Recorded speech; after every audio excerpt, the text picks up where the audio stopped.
Eżis illi qegħdin maqudin magħna permezz tal-midja soċjali ta' Dijoċesi ta' Għawdex kif ukoll permezz tat-televiżjoni insellmulkom u nilqgħukom għal darb'oħra għal Lectio Divina fit-tieni jum tal-Ġimgħa Mqaddsa. It-Tlieta ta' din il-ġimgħa hekk għażiża illi bil-mod il-mod jum wara l-ieħor tressaqna lejn it-tifkira solenni tal-akbar ċelebrazzjoni fil-ħajja tal-Knisja u tan-Nisrani, lejt il-kbir tal-qawmien tal-Mulej, jiġifieri il-passjoni, il-mewt u l-qawmien tiegħu għall-ħajja. Illum sejrin nimmeditaw flimkien mal-Isqof ta' Għawdex Anton Teuma dwar il-Vanġelu li l-Knisja tippreżenta fil-liturġija tal-kelma tat-Tlieta tal-Ġimgħa Mqaddsa. Għalhekk inħeġġukom ibqgħu magħna sabiex bl-għajnuna tal-mużika u l-kant sabiħ, bl-għajnuna tal-momenti ta' talb, imma fuq kollox bis-smigħ attent tal-kelma t'Alla nistgħu nilqgħu din il-fwieħa illi kif smajna l-bieraħ xterdet mad-dar kollha f'Betanja u llum tixteret tkompli tixteret fid-djar tagħna.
F'isem tal-Missier u tal-Iben u tal-Ispiritu Santu. Amen.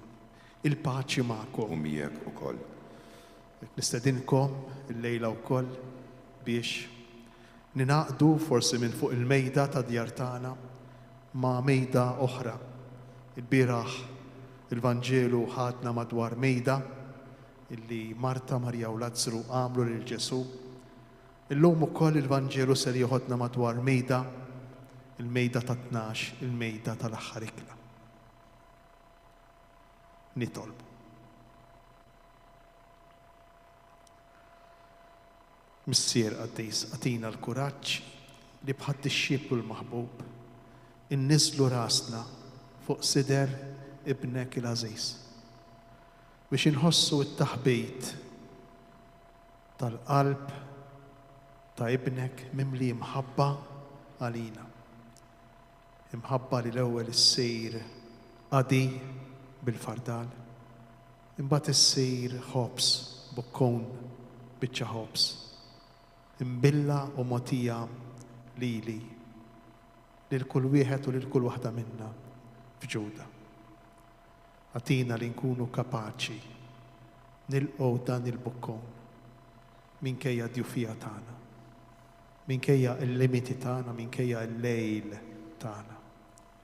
Ħalli inti tagħtina il-ħajja bibnek Ġesu Kristu Sidna li huwa Alla u li miegħek jgħix u jsaltan flimkien mal-Ispiritu Santu għal dejjem ta' dejjem. Amen.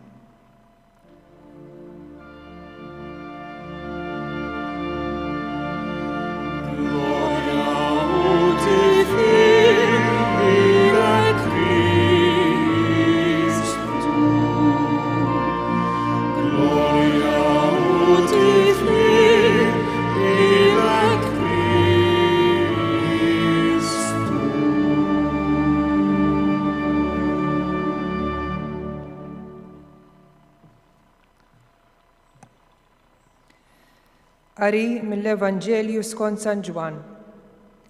F'dak iż-żmien, waqt li kien fil-mejda mad-dixxiepli tiegħu, Ġesu ħass ruħu jitħawwad u stqar bil-miftuħ. Tassew ngħidilkom li wieħed minnkom se jitradini. Id-dixxiepli qabdu jħarsu lejn xulxin, ma jafux għal min qal hekk.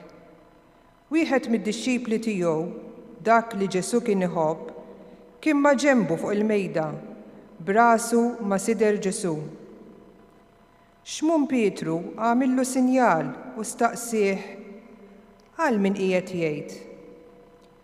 Dak kif kien mimdut hekk fuq sider Ġesu, staqsih minu mulej.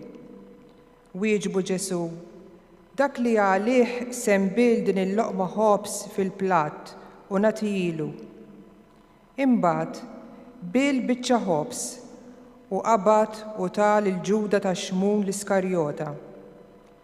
Ġuda ħal biċċa ħobs u daħal fih ix-Xitan. Qallu Ġesu, dak li se tagħmel għamlu u ddumx. Imma ħadd minn dawk li kienu fuq il-mejda ma kien jaf għalfejn qallu hekk. Billi Ġuda kien il-kaxxier, xi wħud stħajlu lil Ġesu jgħidlu mur ixtri dak li neħtieġu għall-festa, jew biex imur jagħti xi ħaġa lill-foqra.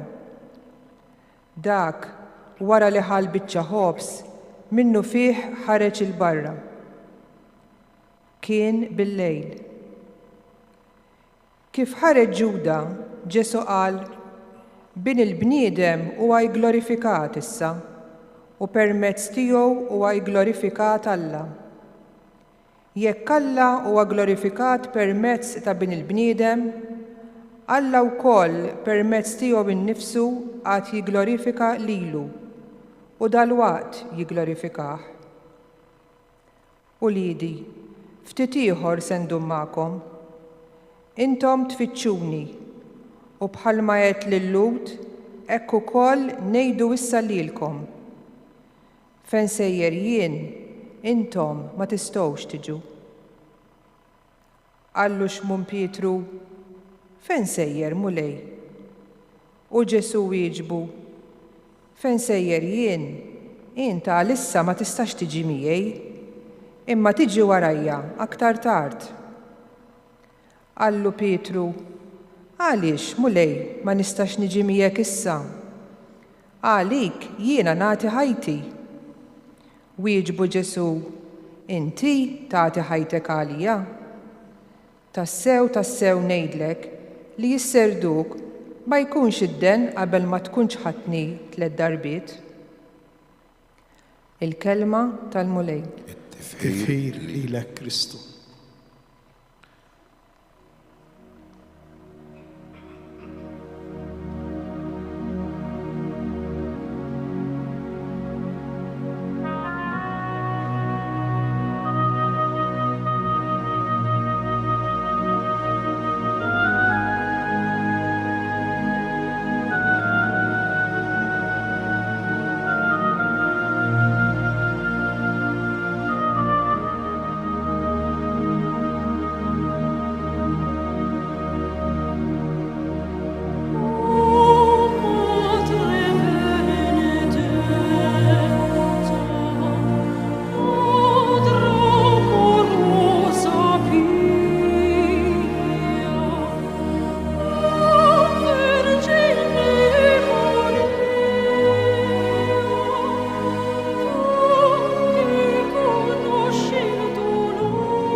Il-lejla tajba lil kulħadd.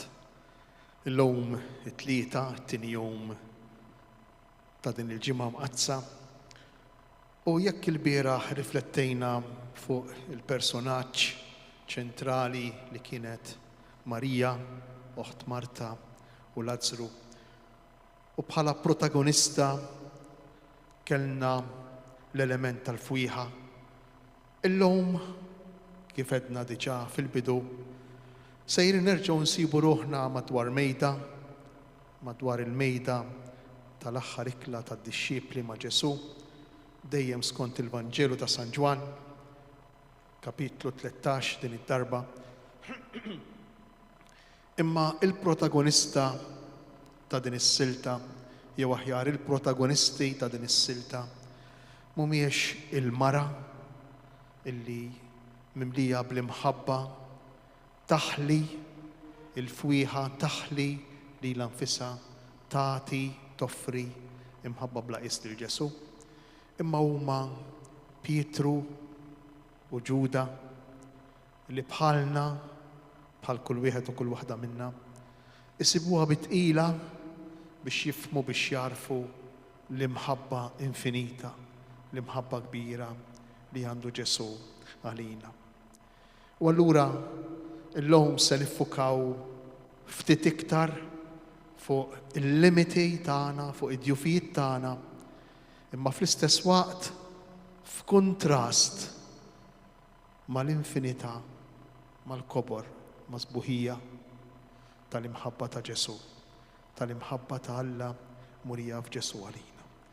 Minn jekk il-bieraħ riflettejna dwar risposta adegwata, adattata tal-bniedem fil-fwieħa mxerda ta' Marija, illum se nirriflettu fuq il-proposta tal-imħabba ta' Alla mogħtija lil min mhux kapaċi jilqaħħa, lil min m'għandux qalb kbira bħal dik ta' Marija, bħal dik tal-fwieħa imxerda fil-Vanġelu tal-Bieraħ.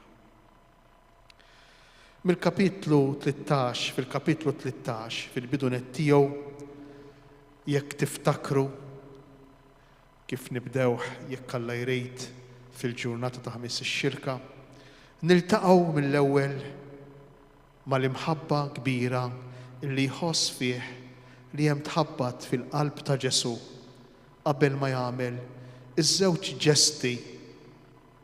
ġesti simboliċi li għandna f'dan il-Vanġelu. Il-ġest tal-ħasejl tar-riġlejn u l-ġest tal-għoti tal-bukkun tal-biċċa ħobs lil Ġuda. Dawn huma ż-żewġ ġesti prinċipali ċentrali li Ġesu jagħmel fl-aħħar ikla skont il-Vanġelu ta' San Ġwan. Dawn huma ż-żewġ ġesti illi l-Evanġelista għalihom iħejji b'introduzzjoni tant solenni u li kien ħabb lil tiegħu li kienu fid-dinja jgħidilna San Ġwan ħabbhom għall-aħħar. Mela il-ġesti li ġejjin, il-ġest tal-ħasil tar-riġlejn, Ġesu illi jilbes il-fardal, Ġesu illi l-fardal jagħmlu ħaġa waħda miegħu, parti integrali, essenzjali minn ħajtu. Il-ħasil tar-riġlejn li jagħmel Ġesu kif ukoll imbagħad loti tal-biċċa ħobs imbilla fil-platt tiegħu lil Ġuda lil dak li kien se jitradih huma l-mod ta' kif Ġwanni l-Evanġelista jurina il-mod li bih Ġesu iħobb lil tiegħu li kienu fid-dinja għall-aħħar. Għall-aħħar mhux għall-aħħar darba, imma l-aħħar ifisser illi ma setax iħobbhom iktar, ma setax iħobbhom b'mod superjuri għal dik l-imħabba li bija ħabbhom dakinhar. U allura il-Vanġelu ta' San Ġwan jaqgħad din l-imħabba ta' Alla murija f'Ġesu għaddej, Ġesu li jaħsel ir-riġlejn. Din l-imħabba ta' Alla murija f'Ġesu li jagħti lilu nnifsu fil-biċċa tal-ħobs lil Ġuda. Din hija t-tifsira. Jagħti lilu nnifsu. Qiegħed iqarben lil Ġuda. Qiegħed jagħti biċċa minnu lilu nnifsu lil dan il-bniedem li mbagħad kellu jittradih. Dawn iż-żewġ mumenti iwasslu lil Ġesu għal glorifikazzjoni tiegħu. Minħabba fek Ġesu fil-fatt hekk jispiċċa l-Vanġelu tal-lum bin il-bniedem huwa glorifikat issa. Issa dik is-sija li Ġesu kien ilu jħejja li sa mill-bidunet tal-Vanġelu. Niftakru f'kapitlu 2 tal-Vanġelu ta' San Ġwan meta kienu fit-tiċ ta' Kana u Marija tgħidlu m'għandhomx inbejt lil Ġesu. U Ġesu jgħidilha mara is-sija tiegħi, l-issa tiegħi għadha ma waslitx. Imma San Ġwan jgħidilna fil-kapitlu 13 illi issa is-sija waslet. Issa il-quċċata tal-ħajja ta' Ġesu qed titwettaq qiegħda sseħħ. U allura din l-issa marbuta mal-att kbir ta' ġenerożità ta' Ġesu li jdur jaħsel ir-riġlejn. Din is-sija, din l-issa marbuta ma' Ġesu li jagħti lilu nnifsu, jagħti il-ġisem tiegħu fil-bokkon lil Ġuda. U din is-sija dan l-issa marbuta mal-glorifikazzjoni ta' Ġesu. Hekk ikun igglorifikat Ġesu. Fi kliem ieħor hekk jilħaq il-quċċata, hekk jilħaq il-climax tal-ħajja tiegħu, tal-missjoni tiegħu. Hekk jilħaq ir-realizzazzjoni tal-missjoni tiegħu. Hekk ikun kollox mitmum, hekk ikun kollox imwettaq. Allura l-Vanġelu tal-lum, is-silta li għadna kif smajna, teħodna propju fl-aħħar ikla ta' Ġesu, imma teħodna wkoll fil-limiti ta' kull wieħed u kull waħda minna. Hekk forsi ninsabu miġburin madwar il-mejda, forsi għadu kemm kellna xi ngħidu xi ftit, forsi għadna kemm tħallna f'xi konflitt fuq xi ħaġa kbira jew żgħira. Il-limiti tagħna joħorġu l-iktar madwar il-mejda meta ninġabru flimkien u meta niltaqgħu flimkien. U l-Vanġelu tal-lum wassalna fl-aħħar tiegħu biex narfu biex nifhmu illi l-imħabba ta' Alla tmur lilien minn dawn il-limiti. Illi Alla jħobbna propju u salvana propju għax aħna limitati. Hawn f'dan il-Vanġelu għandna jiltaqgħu flimkien it-telfien tal-bniedem, il-limiti tal-bniedem, l-egoizmu tal-bniedem, id-djufija tiegħi, il-limiti tiegħi, li forsi minħabba fihom kultant jew spiss nidħol f'konflitt mal-oħrajn. Imma dawn il-limiti tiegħi f'dan il-Vanġelu jiltaqgħu mal-ġenerożità, mal-imħabba illimitata, infinita ta' Alla. Jien mitluf u Alla li jsalvani, jien dajjef u Alla li jeħlisni, jien egoista u Alla li hu ġenerus miegħi. U propju Alla jista' jsalvani dakinhar, dak il-ħin li jien ninduna li jien mitluf. Alla jista' iħaddem il-ħnina u l-imħabba tiegħu propju fil-mument meta jien inħossni illi ma baqalix ċans, meta jien inħossni b'qalbi maqtuwa, meta jien inħossni tant midneb, tant dajjef, meta jien inħoss li affiċta li għamil xi ħaġa tassew ħażina. Imma propju dak il-ħin tagħmel sens is-salvazzjoni. Dak il-ħin tagħmel sens l-imħabba ta' Ġesu, l-imħabba ta' Alla għalija murija fil-persuna ta' Ġesu. Dak il-ħin, jekk jien ma nagħmilx l-esperjenza tal-mitluf, jekk jien ma nagħmilx l-esperjenza tal-egoista, jekk jien ma nagħmilx l-esperjenza tal-mitneb, allura se tkun għal xejn is-salvazzjoni. M'hemmx ċans għalija li jien inħossni xi darba meħlus, li jien inħoss li Ġesu miet għalija, li jien inħoss li din l-imħabba tkopri tagħti wkoll il-miżerja tiegħi. U dan hu l-Vanġelu li bil-mod il-mod ser nidħlu fih illum. Vanġelu tas-sew sabiħ, Vanġelu li laqana mhux ma' Ġuda, mhux ma' Pietru, mhux ma' d-dixxieplu li kien iħobb Ġesu, imma jlaqqana l-ewwel qabel kollox ma' nfusna. U jlaqqana wkoll mal-imħabba ta' Ġesu għalina. Mela waqt li kienu fuq il-mejda mad-dixxiepli tiegħu, Ġesu iħoss ruħu titħawwad u jistqar bil-miftuħ tassew ngħidilkom li wieħed minnkom se jitradini. Ġesu iħoss ruħu jitħawwad. Meta jħoss ruħu jitħawwad Ġesu? Għandna l-istess azzjoni, l-istess sensazzjoni li tiġri lil Ġesu, li jġarrab Ġesu ftit qabel fil-Vanġelu meta jiġi quddiem il-qabar magħluq fil-mewt tal-Lażru. Hemmhekk ukoll Ġesu kif jara lil Marta u lil Marija jibku u lil Lut li ġew magħhom jibku wkoll, iħoss ruħu imqanqal u jitħawwad ħafna.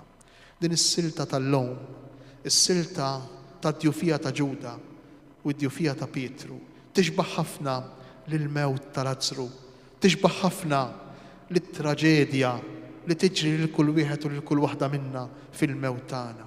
Għax il-mewt tagħna mhix biss meta aħna nieqfu nieħdu n-nifs, imma l-mewt tagħna fuq kollox meta nieqfu inħobbu. Meta ma nkunux kapaċi iktar nidħlu f'relazzjoni sempliċi, f'relazzjoni ta' mħabba, f'relazzjoni ta' fiduċja mal-oħrajn. U forsi kultant dik il-mewt tal-imħabba fina wis iktar doloruża, wis iktar ta' tbatija minn mewt l-oħra tant li xi drabi l-bniedem u x'hekk saħansitra għax nieqes mill-imħabba, għax iħossu magħluq fih innifsu, jażel li jaqta' li jieqaf anki li jgħix. Tanti qawwija id-tbatija, is-sofferenza tal-bniedem mejjed fl-imħabba, tal-bniedem li għandu qabar ġewwa qalbu, tal-bniedem li jġorr il-mewt ta' relazzjonijiet, il-mewt fl-imħabba. U allura Ġesu għalfejn jitħawwad? Ġesu jitħawwad għaliex qiegħed jieħu fuqu, qiegħed iħoss fih it-tbatija, il-konsegwenzi li jibes ta' dak li jiġri li jien kull meta ma nħobbx, kull meta nkun limitat fl-imħabba tiegħi, kull meta nsiba bitqila biex nirrispondi fir-relazzjonijiet tiegħi bl-imħabba lejn l-oħrajn. U Ġesu din il-ħaġa tinkwetaħ, din il-ħaġa tħawdu, din il-ħaġa iddejqu, ibati għalija hu. Bħal meta int jew int missier u tħobb b'imħabba kbira lil-ibnek jew lil-bintek u tinduna li din il-bint jew dan l-iben mhumiex kapaċi jħossu din l-imħabba, anzi forsi jħossuhom abbandunati, forsi jħossuhom mitluqejn minnek li tant tħobbhom, li tant tridilhom il-ġejt. Huma li ma jħossux id-tbatija, anzi forsi kultant iħossu rabja għal persuna li minna jistennew l-imħabba. Imma inti iġġor fik ħafna sofferenza, iġġor fik ħafna dolur, iġġor fik ħafna tbatija. U jiġrilek ukoll li int illi dak it-tifel jew dik it-tifla illi ma jħossux l-imħabba tiegħek, tinġibet iktar lejhom u tixtieq iktar tħobbhom u tixtieq twassalhom u twaslilhom l-imħabba tiegħek tant illi jifhmu illi inti għalikum importanti, illi inti mingħajr ma jħossu l-imħabba tiegħek inti m'intix komplot, m'intix sħiħ, m'intix sħiħa. U dan hu li jiġrilu Ġesu. Meta fil-Vanġelu Ġwanni jgħidilna ħass ruħu jitħawwad u stqar tassew ngħidilkom li wieħed minnkom se jitradini. Tassew ngħidilkom. Ego, amen lego bil-Griek. Meta frażi ta' Ġesu fil-Vanġelu ta' San Ġwan tibda b'espressjoni bħal din. Ego, amen lego. Tassew ngħidilkom. Hija affermazzjoni qawwija, hija dikjarazzjoni qawwija. Tant l-istudjużi llum jgħidulna li jista' jkun li dawn wis probabbli kienu ibsissima verba Kristi. Jiġifieri aktarx li dan kien żgur il-kliem preċiż ta' Ġesu. Meta l-espressjoni s-sentenza tibda tassew ngħidilkom. Ġesu jitħawwad ġewwa fih, Ġesu jinkwieta, Ġesu jibati għalfejn. Għax wieħed minnkom se jitradini. Wieħed minnkom, wieħed mill-komunità, wieħed minna jitradixxi lil Ġesu. Wieħed minna mhux kapaċi jħobb, wieħed minna se jaħseb għal rasu, wieħed minna se jintilef. U minnu dan il-wieħed minna? Minnu dan il-wieħed minna? Dan il-wieħed minna u kull wieħed minna. Interessanti. Għaliex għax Ġesu ma jdurx fuq Ġuda u jgħidlu inti, imma jgħidilhom wieħed minnkom se jittradini, wieħed minnkom se jikkonsenjani, se jagħtini. Anki l-verb jittradini ma jfissirx se jingannani, ma jfissirx se jitħaq bija, imma se jagħtini, se jikkonsenjani. Ħafna drabi aħna meta nisbaljaw, meta nkunu egoisti, ma nifhmux il-qawwa, ma nifhmux il-kwantità tal-ħażen li nkunu qegħdin nagħmlu. Insibuha bitqila biex nifhmu l-intensità tal-ħsara li nkunu qegħdin nagħmlu. U għalhekk minflok ingann, minflok tradiment, għandna iktar l-idea ta' konsenja. Ġuda illi jagħti lil Ġesu, jagħmlu bħalli kieku kien oġġett lil Ġesu. li jista' jgħaddih lil xi ħadd. Imma tonqos minn dan il-verb tgħaddi tikkonsenja il-gravità tat-tradiment. Dan hu li jiġri meta aħna nisbaljaw u xekk, aħna ħadd minna ma nkunu rridu nagħmlu affarijiet koroħ, ħadd minna ma nkunu rridu nweġġgħu tassew lil xi ħadd, imma mbagħad fil-fatt wara nindunaw illi mingħajr ma nkunu rridu nispiċċaw biex inweġġgħu, nispiċċaw biex nagħmlu l-ħsara lil persuni. U hekk jiġri fil-każ ta' Ġuda, u hekk jiġri fil-każ tad-dixxipli, hekk jiġri fil-każ ta' kull wieħed u kull waħda minna. U għalhekk id-dixxipli jibdew iħarsu lejn xulxejn. Jibdew iħarsu lejn xulxejn. Id-dixxipli jaqgħu fl-insikurezza. Jibdew jistaqsu. Fil-Vanġeli sinottiċi nsibu l-mistoqsija imma jaqgħu jenmu lejn. U kollha jagħmlu għall-mistoqsija. Jibdew iħarsu lejn xulxejn. Kemm hi sinifikattiva, kemm hi espressiva, hekk il-ħarsa tad-dixxipli jew nimmaġinawhom. Ġesu jgħid tassew ngħidilkom, wieħed minnkom se jitradini. U da jibdew iduru minn wieħed għal ieħor lil xulxejn kollha kemm huma. It-tnax li huma iduru lil xulxejn. Iħarsu lejn almenu 22 għajn. Kull wieħed minnhom kważi qiegħed jissuspetta fl-ieħor. Għalfejn jaqgħu jien mulej, u żgur mulej, iwa jien. Ġuda biss kien ċert minnhom 12, min minnhom kien se jitradih. Imma l-oħrajn kienu inċerti jekk u xuma jew le għaliex. Għax din l-inċertezza hija ta' kull bniedem. L-iżbal li waqa' fih Ġuda, naqa' fih jien, taqa' fih int. U jekk jien m'iniex konxju li xi darba jew oħra jien ukoll naqa' fih, allura ninsija is-salvazzjoni, ninsija l-esperjenza tal-ħelsien. Ninsija li Ġesu mit għalija. Għal Ġesu mit propju għalija kif jgħidilna San Pawl fl-ewwel ittra lil Timotju, nerġgħu nsibu iktar il-qudiem. Ġesu miet għalija, jien l-ewwel wieħed fost il-mitimbejn, l-ewwel wieħed fost dawk li timbu. Jekk jien m'għandix is-sensazzjoni, jekk jien m'għandix il-konsapevolezza, l-awareness, li jien dajjef, li jien mitneb, jien qatt ma nista' nagħmel l-esperjenza tad-dixxiplu il-maħbub ta' Ġesu. Se nindunaw minn hawn ftit ieħor, se nindunaw li d-dixxiplu l-maħbub ta' Ġesu mhux Ġwanni fil-Vanġelu. Id-dixxiplu l-maħbub ta' Ġesu huwa dak id-dixxiplu illi fid-djufija tiegħu imma wkoll fl-umiltà tiegħu jaraf illi hu midneb, jaraf illi hu dajjef, jaraf illi jiżbalja, jaraf illi kontinwament jiġħad lil Ġesu bħal Pietru, jaraf li kontinwament jittradixxi, jagħti konsenja, ibih lil Ġesu bħal Ġuda, jaraf illi huwa dajjef. U propju għalhekk għandu bżonn l-imħabba ta' Ġesu. Propju għalhekk u id-dixxiplu l-maħbub ta' Ġesu. Propju għalhekk Ġesu jista' jkun Ġesu u s-salvazzjoni tiegħu, id-batija tiegħu, l-ottja tiegħu fuq is-salib. Dak id-dixxiplu, dajjef, Ġuda, Pietru, jista' tassew igawdija, jagħmel esperjenza tagħha.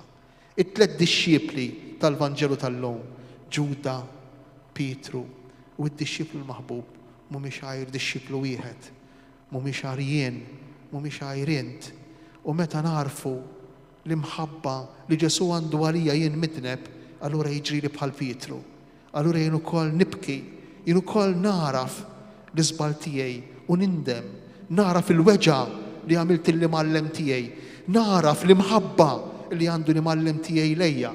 Imma jekk jien ma narafiex din l-imħabba, jekk jien nibqa' nwebbes rasi fl-egoizmu tiegħi, jekk jien ma nsejbx il min jiftaħ li għajnejja, jekk jien ma nagħmilx esperjenza tal-imħabba b'xejn, jekk jien nibqa' blidija illi Alla li jħobbni jekk inħallas tal-imħabba, jekk jien nibqa' blidija illi Alla li jħobbni biss jekk jien nagħmel ċertu għamejjel tajba, jekk jien nobdi l-kwandamenti, allura nispiċċa bħal Ġuda. Irrid inħallas kemm tat-tajjeb kif ukoll tal-ħażin. Tat-tajjeb nitħallas bl-imħabba, tal-ħażin nitħallas billi neqret li l-nifsi. Din hi l-esperjenza ta' Ġuda u d-differenza ta' bejn Ġuda u Pietru. It-tnejn li huma dixxipli maħbubin ta' Ġesu. Imma Pietru kellu ċans b'xi mod jagħmel l-esperjenza tal-gratuità tal-imħabba ta' Alla, waqt li Ġuda webbes rasu fis-sens ta' ġustizzja, fis-sens ta' perfezzjonizmu illi kellu u li baqa' jbati bih sal-aħħar tant tispiċċa biex qeret lilu nnifsu.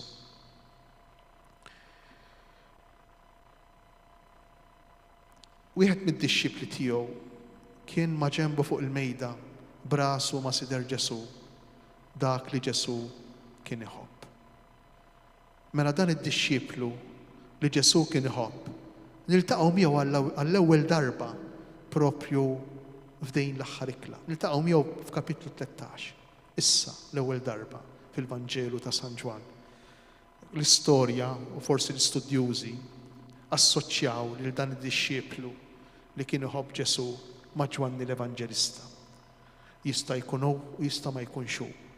Però aħna lilna ma tantx interessana żgur li dan id-dixxieplu l-maħbub huwa dak id-dixxieplu illi jaraf li hu midneb, li jaraf li hu dajjef, li jaraf li mhux kapaċi jidħol f'relazzjoni vera ma' Alla.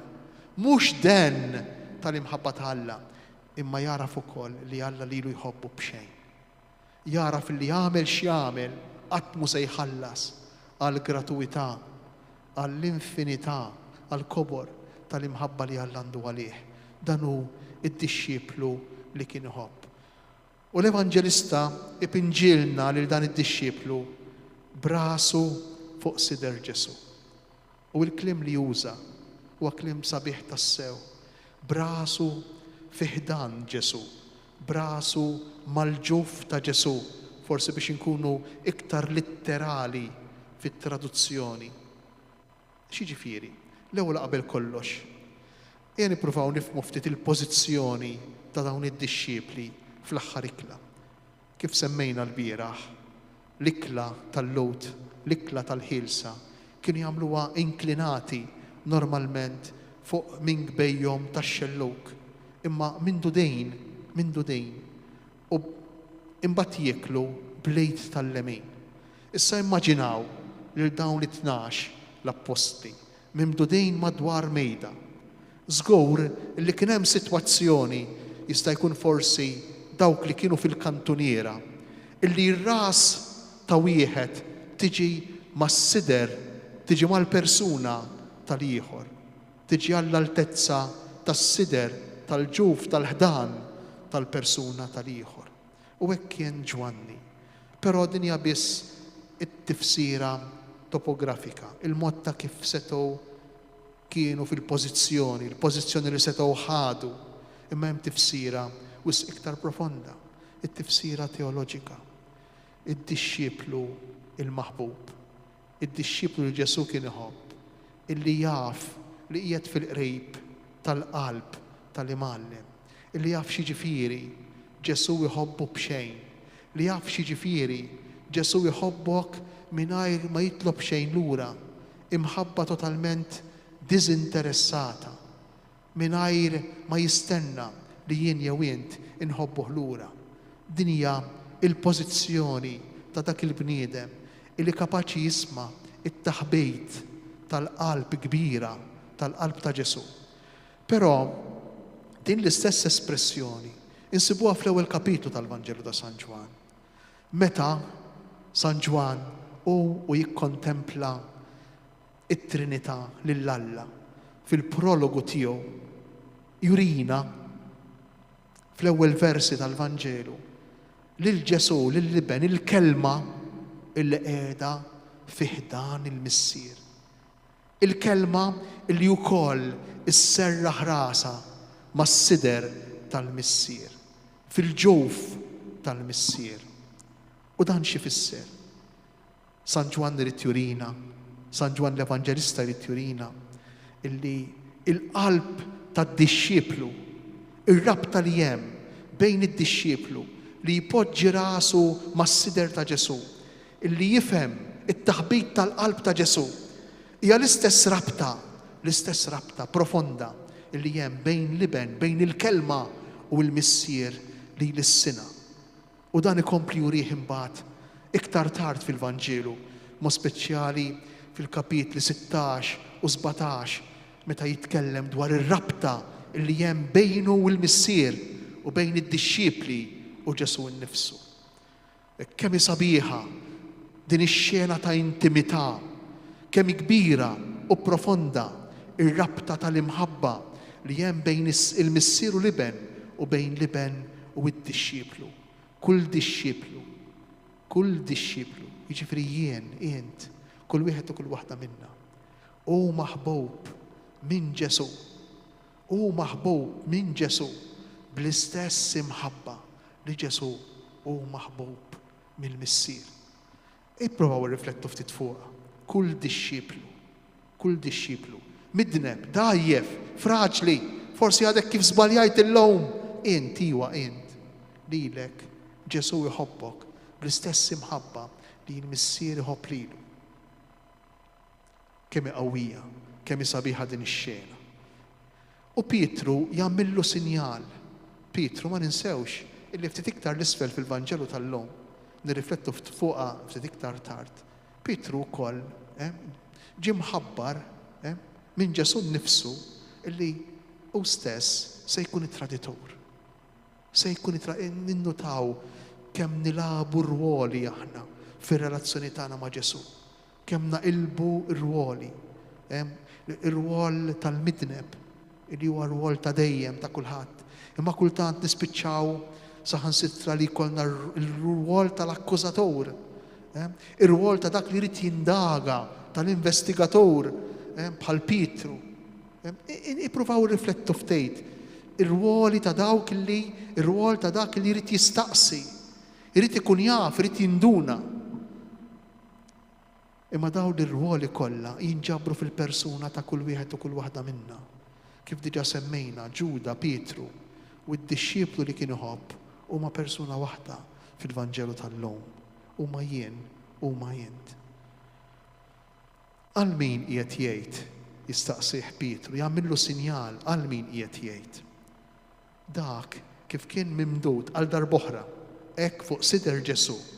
Allura din il-pożizzjoni li niltaqgħu magħha fil-bidu tal-Vanġelu importanti ħafna issa anke f'kapitlu 13. Kif Ġesu jinsab fi ħdan il-missier, marbut f'rabta waħda ma' missieru, hekk jien, hekk int, hekk aħna d-dixxiepli. Ninsabu fi ħdan il-persuna ta' Ġesu, marbutejn b'rabta intima ta' mħabba mal-persuna tiegħu. U jistaqsih min hu mulej u x'ikun is-sinjal li ma jkun is-sinjal ta' dak li se jikkonsenja, ta' dak li se jbieħ, ta' dak li se jittradixxi lil Ġesu. Għax għalkemm il-verb huwa jikkonsenja tagħti, però Ġuda għamel xi ħaġa kera, għamel xi ħaġa gravi kif nagħmel jien, kif tagħmel int. Ġuda jbieħ lil Ġesu. Ġuda jittradixxi lil ħabib tiegħu. Min hu mulej u x'ikun is-sinjal tat-tradiment? X'ikun is-sinjal ta' dan l-iżbal kbir ta' Ġuda? Isimgħu x'ikun is-sinjal. Dak li għalih sembil din il-loqma ħobs fil-platt u nagħtilu.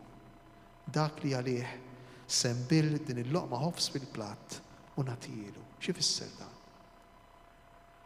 Sejt il-mejda Ġesu kien ibil u jagħti il-loqma ħobs mill-platt u jbil fil-platt tiegħu lill-leżes ħabib tiegħu, lill-persuna li kienet l-iktar importanti għalih. Għalfejn jagħmlu dan Ġesu? Biex jitħaq b'Ġuda? Għalfejn jagħmlu dan Ġesu? Biex jitħaq bid-dixxiepli? Xejn minn dan. Ġesu jagħmlu biex juri li ma hi l-imħabba li għandu lejn min jittradih. Li ma hi l-imħabba kbira li għandu lejja dajjef, lejja midneb. Dan hu l-qofol tal-imħabba ta' Alla għalina. Din hi l-proposta inawdita ta' Alla. Il-proposta li qatt ma nstemet bħala ta' Alla lill-bniedem. illi jħobbu lill-bniedem propju fl-iżbal tiegħu. Iħobbu lill-bniedem propju waqt li qiegħed jittradih, waqt li qiegħed joffendih. U allura bir-raġuni li biraħedna illi t-tixrid totali tal-fwieħa kienet risposta min-naħa tal-bniedem, min-naħa ta' Marija, għal din il-proposta inaudita, stramba, straordinarja tal-imħabba ta' Alla għalina, tal-imħabba ta' Alla għalik, għal kull wieħed u kull waħda minna. Xiġifieri imbill din il-loqma ħobs fil-platt u nagħtilu. Jekk nirriflettu ftejn, nindunaw illi fil-Vanġelu ta' San Ġwan kif diġà għedna, is-sinjal li għandna f'din l-aħħar parti tal-ikla, l-ewwel sinjal kien il-ħasil tar-riġlejn. Is-sinjal li għandna f'din l-aħħar parti tal-ikla, loti tal-loqma ħobs lil Ġuda. Huwa l-uniku wieħed Ġuda, l-uniku apostlu fost it-tnax illi jitqarben fl-aħħar ikla skont il-Vanġelu ta' San Ġwan. L-uniku wieħed. Huwa l-uniku wieħed li huwa oġġett tal-imħabba inkondizzjonata, infinita ta' Alla. U minu dan l-uniku wieħed? Dan huwa int, dan huwa jien, dan hu kull wieħed u kull waħda minna, propju fil-mument tad-djufija tagħna. U dan hu l-kobor tal-imħabba ta' Alla. Kieku Alla jħobb biss lil dawk li ħaqhom, kieku x'għandu differenti minni, x'għandu differenti minnek, x'għandu differenti minna. Tinqala Ġesu fil-Vanġelu ta' San Mattew. X'jiswilu l-bniedem jekk iħobb biss lil dawk li jħobbuh, jekk jgħin biss lil dawk li jgħinuh. Fejn il-gratuità tal-imħabba? Fejn l-istraordinarjetà? Fejn id-divinità tal-imħabba? B'dan il-mod iħobbok Alla. B'dan il-mod iħobbna Ġesu. U għalhekk din l-istorja ta' Ġuda Pietru hi l-qofol, hi l-qalba tal-Vanġelu. Għalhekk hi l-essenzjal tal-Vanġelu. Kieku jkollna naqraw biss din is-silta bħal diversi silti oħra, mo speċjali fil-Vanġelu ta' San Ġwan, inkunu nistgħu nifhmu fil-profondità tagħha il-gratuità tal-imħabba, il-kobor tal-imħabba illi Alla għandu għalina, murija fil-persuna ta' Ġesu. Allura, verament illi meta Ġuda, meta Pietru jindunaw bl-imħabba infinita illi Alla għandu għalihom fid-djufija tagħhom, verament dakinhar, dak il-ħin isiru id-dixxiepli maħbubin ta' Ġesu. Mela d-dixxieplu l-maħbub ta' Ġesu mhux għajr Ġuda, mhux għajr Pietru, mhux għajr int, mhux għajr jien. Id-dixxieplu l-maħbub ta' Ġesu. Edna li insibuh l-ewwel darba f'dan il-Vanġelu, f'din il-ġrajja kapitlu 13. F'kapitlu 11 anki għal Lazzru Ġesu qal li kien iħobbu.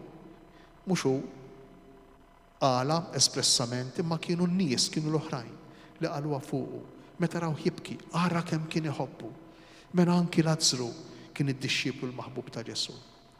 Fejn insibuh iktar? F'liema episodji oħra tal-Vanġelu insibuh lil dan id-dixxieplu. Sintendi minn hawn il-qudiem, allura matul il-passjoni, matul il-ġrajiet tal-qawmien, għax hawn l-ewwel darba din iltaqgħu miegħu imsemmi bħala dixxieplu l-maħbub. Insibuh jidħol qabel Pietru fil-palazz ta' Kajfa, fil-passjoni, naqrawha jekk Alla jrid nhar il-ġimgħa, il-jum tal-ġimgħa l-kbira. U jdaħħal lil Pietru, ikun hu li idaħħal lil Pietru għax jgħidilna l-Vanġelu li dan id-dixxieplu il-maħbub kien mitħla tal-qasis il-kbir. Insibuh taħt is-salib f'kapitlu 17 flimkien ma' Marija om Ġesu. U hemmhekk Ġesu minn fuq is-salib jgħidilhom lid-dixxieplu tiegħu jgħidu ara ommok, u lill-omm u lil Marija jgħidilha mara ara ibnek. Insibuh jixhed li dan id-dixxieplu għad-demm u l-ilma illi raħ irġejn mill-kustat ta' Ġesu. Dan id-dixxieplu li kellu rasu fuq il-qalb ta' Ġesu. Dan id-dixxieplu li kellu rasu fuq dan Ġesu. Issa jixhed għad-demm u l-ilma għall-imħabba murija fis-sagramenti tal-Ewkaristija u tal-Mamudija, id-demm u l-ilma li jara ħerġejn mill-qalb ta' Ġesu. Insibuh jixed fl-aħħar tal-Vanġelu, fl-aħħar tal-Passjoni, li qiegħed jgħid il-verità. Nixed li qiegħed ngħid il-verità biex intom temnu. Hekk ser nisemgħu nhar il-ġimgħa fil-Vanġelu, fil-Passjoni. Insibuh l-ewwel wieħed li jasal ħdejn il-qabar wara illi Marija ta' Magdala tmur tħabbar lid-dixxiepli illi il-ġisem ta' Ġesu m'għadux hemm. Insibuh l-ewwel wieħed f'Kapitlu 21 illi jaraf minn fuq id-dajsa meta marru jistadu flimkien ma' 6 oħra. Meta marru jistadu u dak li kien hemm fuq xatt il-baħar jgħidilhom itfgħu ix-xbiek għas-sajt u jaqbdu l-ħowt u d-dixxiplu l-maħbub minn fuq id-dajsa jibda jgħid jgħid u il-mulej. U nsibuh imbagħad ukoll wara li Ġesu jitkellem ma' Pietru u jistaqsih jekk jħobbux jew le. Insibuh ukoll fid-dialogu flimkien ma' Pietru jistaqsi Pietru lil Ġesu jgħidlu imma dan id-dixxiplu li inti tħobb x'se jiġri minnu. U Ġesu joħroġ b'dik l-espressjoni. Inti x'impurtak jekk irridu jistennini, jekk irridu jibqa' ħaj sakemm nerġa' niġi. Xi tfisser dejn?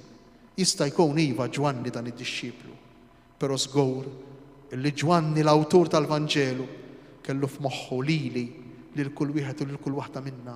X'impurtak jekk dan id-dixxiplu l-maħbub iridu jibqa' ħaj fejk, fija, f'kull wieħed u f'kull waħda minna, iridu jibqa' ħaj ħalli jkompli jixhed ikun testimonjanza tal-imħabba b'xejn gratuita illi Alla għandu għall-bniedem fil-persuna tiegħi.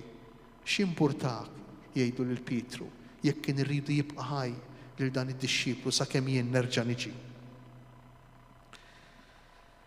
Imbagħad ibil-biċċa ħobs fil-platt Ġesu u jagħtiha lil Ġuda ta' xmul l-Iskarjota. Ġuda jieħu l-biċċa tal-ħobs u l-Vanġelu jgħidilna jidħol fih ix-xitan.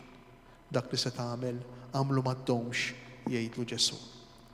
Interessanti għax kif Ġuda jieħu lil Ġesu, kif Ġesu jidħol f'Ġuda, Ġesu jsir it-tempju ta' Ġuda, imma dak il-ħin ukoll jitqanqlu f'Ġuda is-seta tal-ħażen, jidħol fih ix-xitan jgħidilna l-Vanġelu. U hawnhekk l-Evanġelista irid jurina b'mod ċar dak li jiġri fija fejk f'kull wieħed u f'kull waħda minna meta għandna lil Ġesu. It-taqbida. Kull wieħed u kull waħda minna ngħixu t-taqbida. Bejn il-persuna ta' Ġesu, il-biċċa ħobs imbilla fil-platt tiegħu.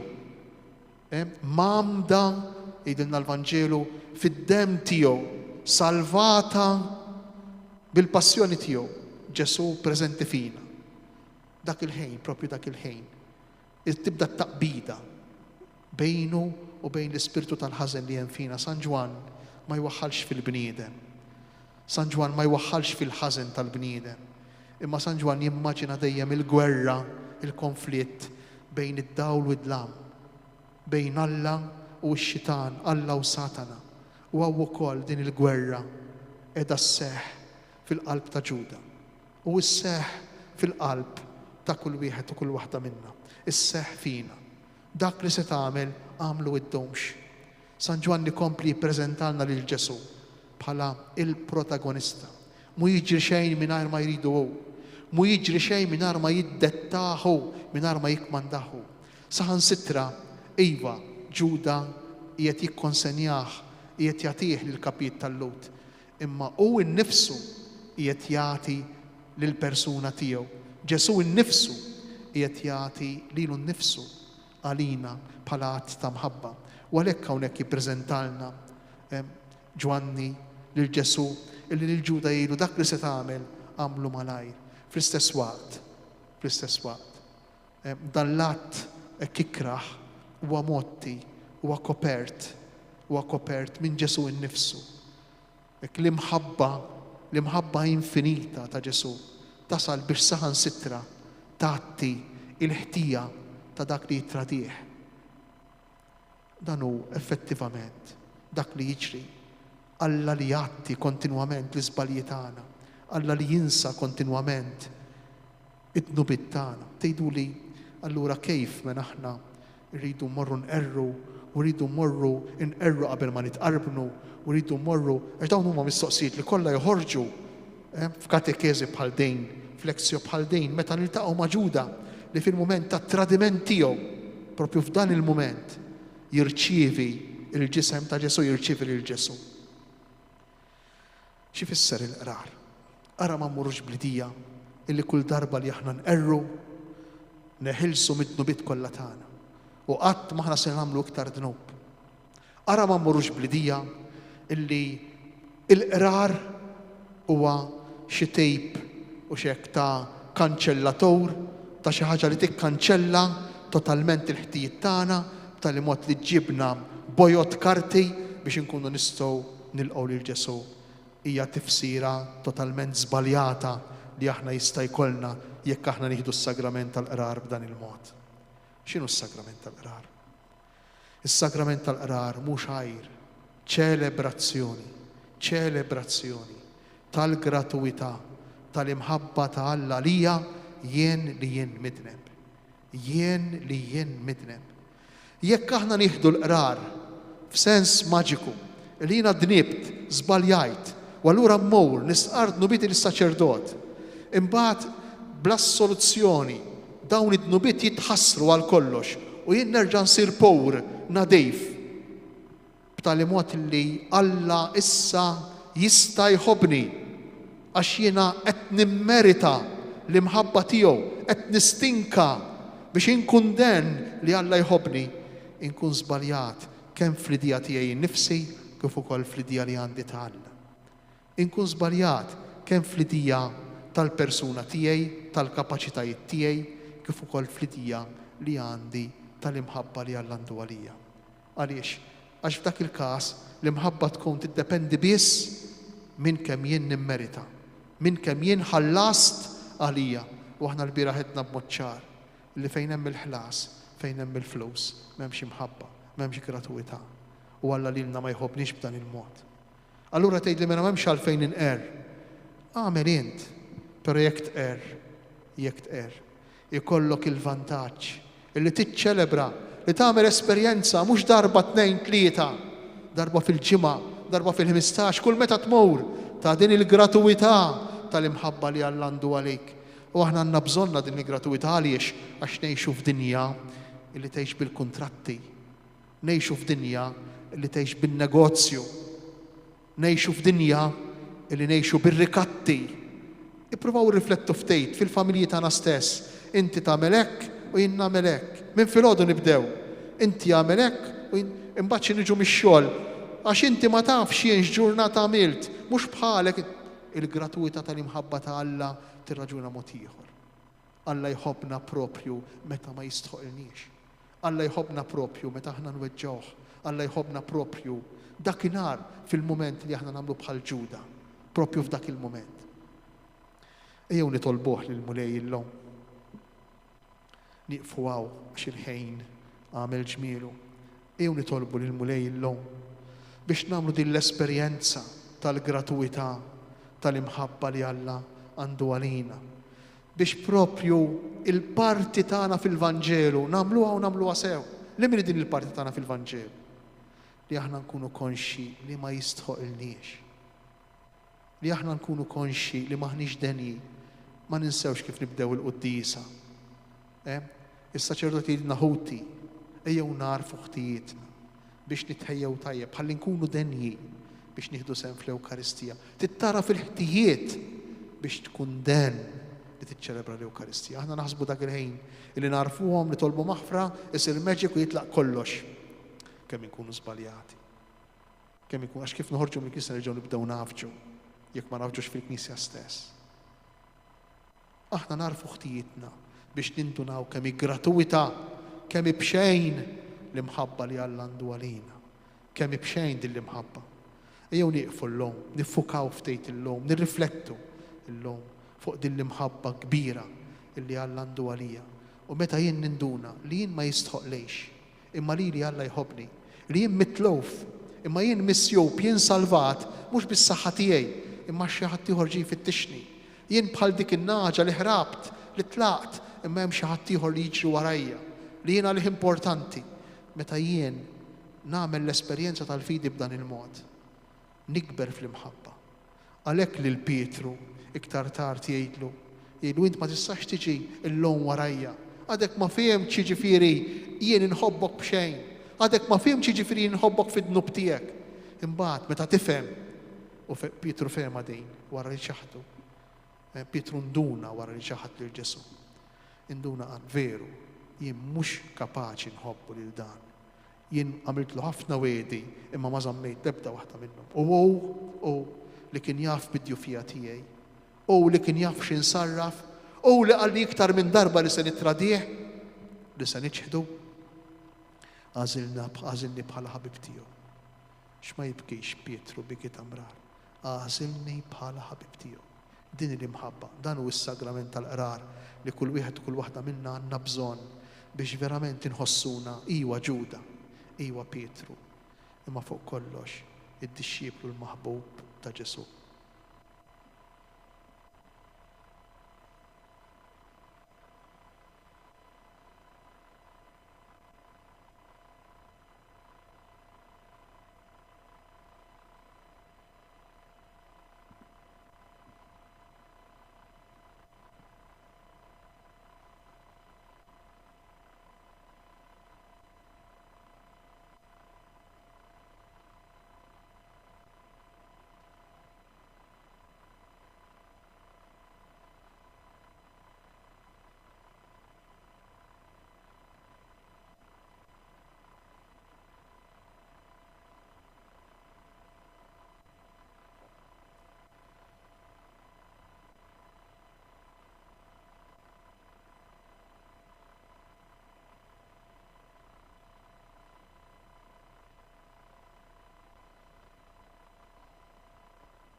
Sirna illi jint fis-sema ikun imqaddes ismek tiġi saltnatek ikun dak li trid kif fis-sema hekk tafna ħobżna ta' kuljum għatina jint illum aħfrilna tlubitna bħalma naħfru lil minnu ħati għalina la taħarniex fit-tiġri iżda ħlisna nitnebi issirna li inti fis-smawi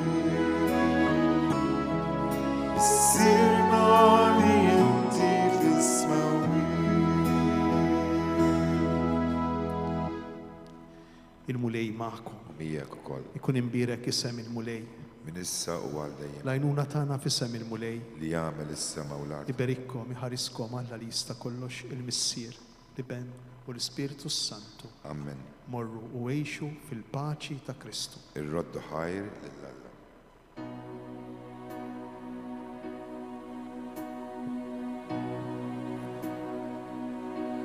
When I am down and though my soul so weary, when troubles come and my heart burdenly,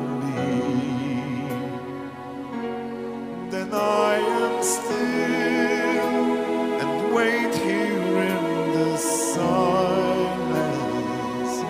until you come and sit a while with me. You raise me up so I can stand on mountains. You raise me up to walk on stormy seas. I am strong when I am on your shoulders. You raise me up to more than I can be. You raise me up to more than I